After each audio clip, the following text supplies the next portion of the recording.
حسینی ہے، تم نے تو ظہر کا چلا. مجھے کوئی ہندو پوچھتا ہے تو یہی کہتا ہوں، اسکولوں میں جاتا ہوں تو لوگ کہتے ہیں یہ مسلمان یہ 10 محرم کو سڑکوں پہ کس کی لاش لے کے جا رہے ہیں. میں کہتا ہوں یہ وہ لوگ ہیں جنہوں نے ظہر کی نماز کا جنازہ نکالا ہے. یہ سچے حسینی نہیں ہے. حسین وہ تھا جنہوں نے تلواروں کے سائے میں نماز پڑھی.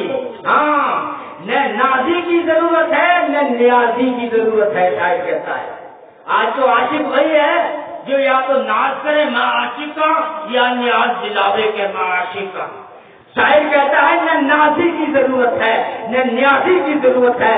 مرد میدان جنگ میں مردان غازی کی ضرورت ہے. ندا آتی ہے اب بھی کربلا کے ذرے ذرے سے کہ حسین ابن علی جیسے نمازی کی ضرورت ہے. اگر حسینی ہو تو پھر نماز کسی بھی حال میں مت چھوڑو. حسین نے تلواروں کے نیچے نماز نہیں چھوڑی. حسین نے پانی مانگا تھا، لوگ شربتوں کا بہانہ کرتے، حسین نے پانی مانگا نہیں دی. حسین نے وضو کے لیے پانی مانگا نہیں دیا گیا تو اللہ تم گواہ رہنا. آج حسین کون سے تیمم کر رہا ہے. دشمن سے کہا جنگ روک مجھے نماز پڑھنے دے، کہا نہیں روکتا تو پھر اللہ اکبر نیت باندھی ادھر قرآن پڑھ رہے ہیں اور ادھر تلوار بھی چلا رہے ہیں. علماء جانتے ہیں یہ جنگ کے میدان کی نماز تلوار چلانے سے نہیں ٹوٹتی، کعبے سے منہ پھر جائے نہیں ٹوٹتی، زخم چل پڑے خون آ جائے وضو اس کا نہیں ٹوٹتا، نماز اس کی نہیں ٹوٹتی. اب تک بھیڑ باندھی ہے، تلوار لے کے نکلے ہیں، کہیں رکوع موقع ملتا ہے رکوع کر لیتے ہیں ورنہ قرآن پڑھتے جا رہے ہیں. کسی نے آگے بڑھ کے کہا ارے حسین تم تلواروں کے نیچے بھی تم نے قرآن پڑھنا نہیں چھوڑا.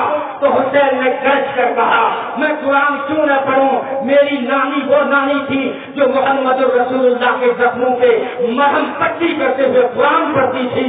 میری امی وہ امی تھی جو چکری چلاتے ہوئے قرآن پڑھتی تھی. میرا ابا وہ ابا تھا جو جنگ کے میدان میں قرآن پڑھتا تھا. میرا بھائی وہ بھائی تھا جو تخت سے قرآن پڑھتا تھا. تو حسین تلواروں کے نیچے مست ہو کر قرآن کیوں نہ پڑھے گا، قرآن کیوں نہیں پڑھے گا.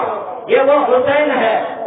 جب عبداللہ بن عمر نے کہا نا ابا حضرت عمر سے کہ آپ مجھے تھوڑے پیسے دیتے ہیں اور حسین کو زیادہ پیسے دیتے، مجھے مہینے میں 500 دیتے ہیں، حسین کو 10,000 تک دے دیتے ہیں، میں آپ کا بیٹا ہوں، میں بدری صحابی ہوں، حسین بدری نہیں ہے، آپ حسین کو زیادہ پیسہ کیوں دیتے ہیں. تو امیر المومنین عمر نے فرمایا چپ کر اے عبداللہ چپ کر.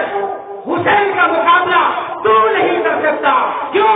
حسین کی نامی جیسی تیری نامی نہیں، حسین کی امی جیسی تیری امی نہیں، حسین کے ابا جیسا تیرا ابا نہیں، حسین کے بھائی جیسا تیرا بھائی نہیں، حسین کی کھانا جیسا تیری کھانا نہیں، حسین کی پھوپھی جیسی تیری پھوپھی نہیں. ارے حسین تو اسلام کا شہزادہ ہے اور تو اسلام کا نوکر ہے.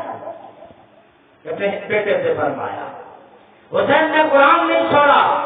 حسین نے وہاں قرآن پڑھا، نماز ادا کی ہے نماز، اور نماز ہو رہی ہے، قرآن پڑھتے جا رہے ہیں، نماز بھی ہو رہی ہے.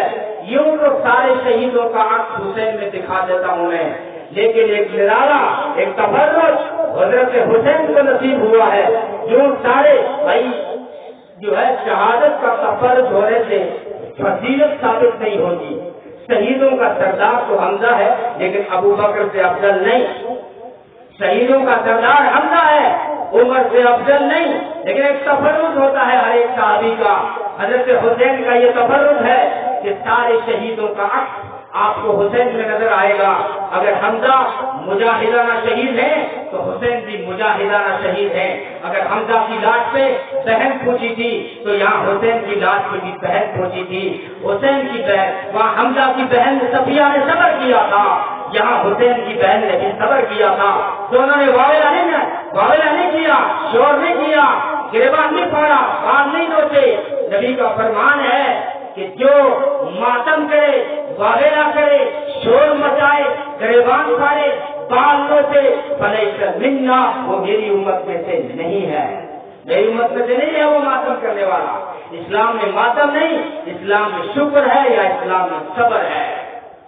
حسین نے صبر کیا. اگر حسینی ہو تو صبر سے کام لیا کرو، اور صبر کا ایک معنی استقامت اور جمنا بھی ہوتا ہے۔ ہر جگہ اسلام پہ دین کی محنت پہ جم جاؤ، نمازوں پہ جم جاؤ، قرآن کی تلاوت پہ جم جاؤ، اور ملک کی ترقی پہ جم جاؤ، اپنے معاشرے کو سدھارنے